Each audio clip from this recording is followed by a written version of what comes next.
Lyric, you look lovely today. Oh my gosh, no one's ever come this prepared. Thank you. I was like, if I'm gonna get up, I'm at least put on a face for so that way the people can see a pleasant image and a little bit of box.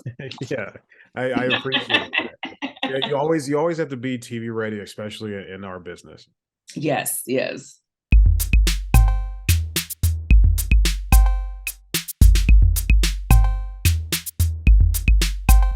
So how's it going? How's everything going in the acting world? Going good, going good. I mean, trying to juggle acting and mommyhood, Yeah, yeah. and everything. So, but it's going great. I feel like if anything, my daughter, she's made me even more, I feel like grounded and more prepared as an actor because I've got Nan time to waste, uh, which is great. So yeah, everything's going really good.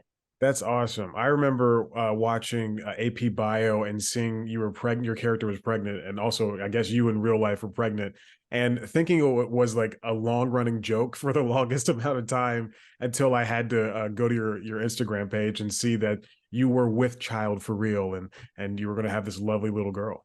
It was so funny because when I was pregnant, it wasn't written into the show. And then the last season, they were like, we're going to have you be pregnant. It's so funny because one episode I was like running.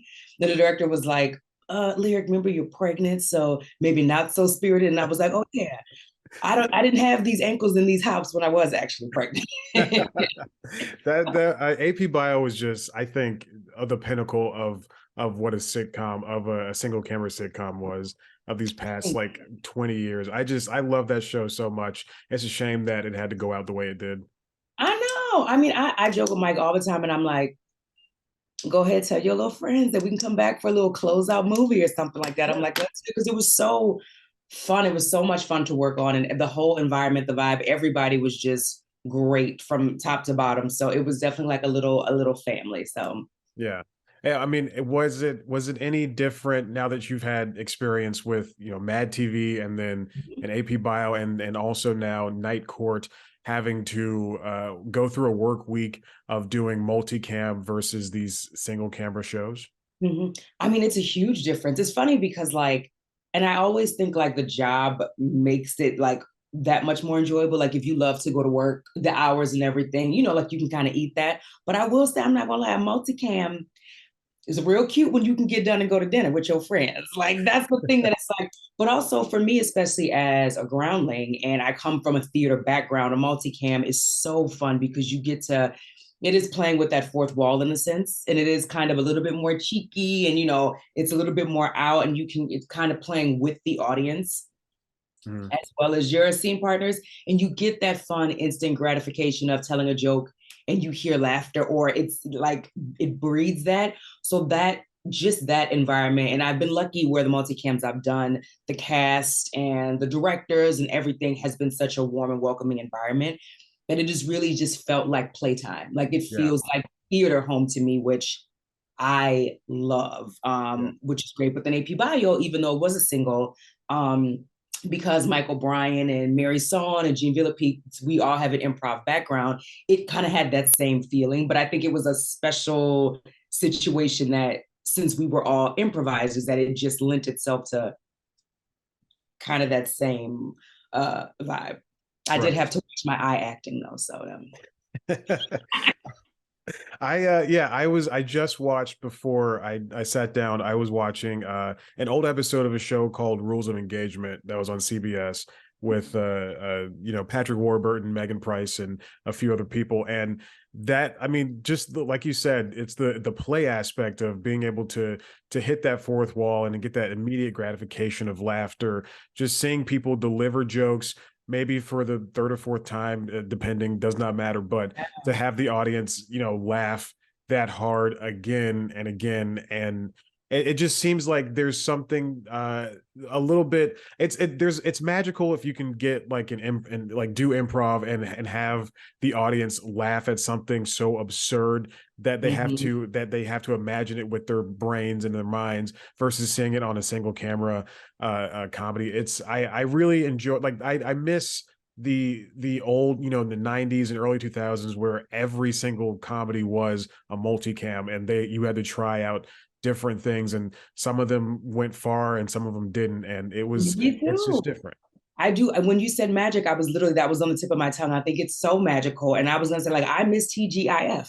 Yeah. I miss those. I miss when it was multicam, multicam, multicam, multicam all on a night. I think it's so fun. And I think there is something really magical about a multicam, and that like it feels like a family shared type of magical experience that you don't necessarily get with a single cam. You know what I Yeah. mean? Single cams are great, but yeah, I think multis are, you want to be there. Yeah, exactly. And there's something about, especially with Night Court as a whole, both the old show and the new show, is that Mhm. one thing I do not miss about these old TJF shows is the lesson learned thing. I could never watch Full House or anything of that ilk again Yes. because Mhm. I don't want to learn a lesson. I just want to laugh Watch and see TV. Dan do something stupid and then learn from that Mhm. stupid thing he did.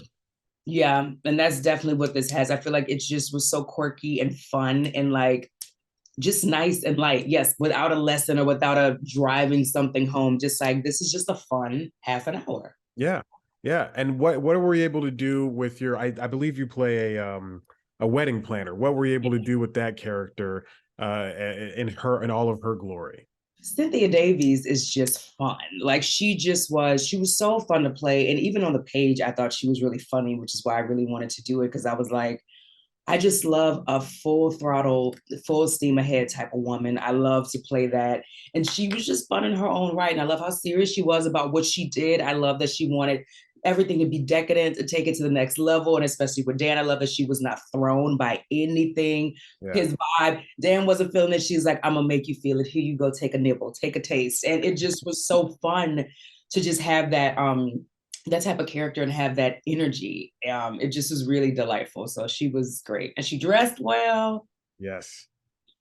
Yeah, I like it when I noticed this the other day watching a bunch of, in fact I think I was watching Bob Hart's Abishola. I just love multicams apparently, but they dress when you can dress a character well, when it fits their personality, it makes everything that much more believable. I think if you treat comedy as seriously as we treat drama, then everything will be, just hunky dory.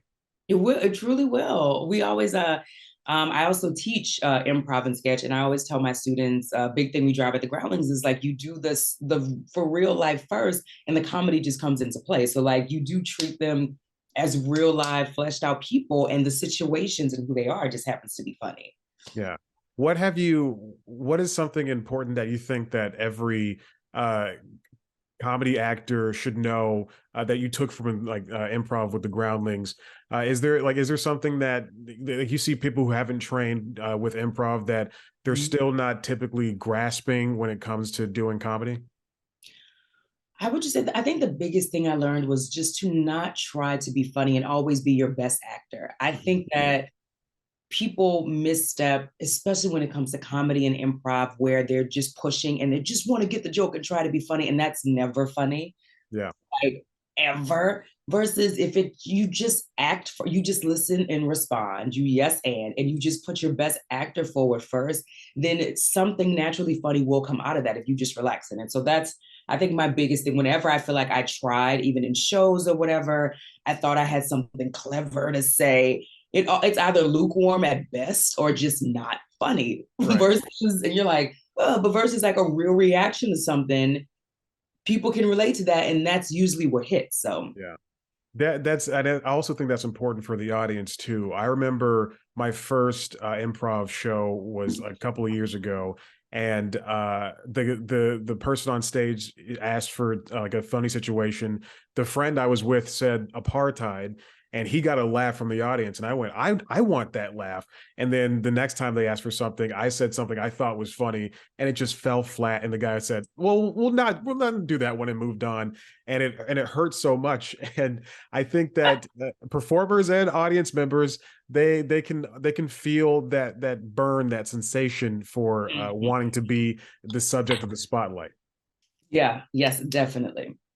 Now, what's going to be next for you in terms of comedy? Are you still looking to find that next leading role, something that you can really stretch your legs in?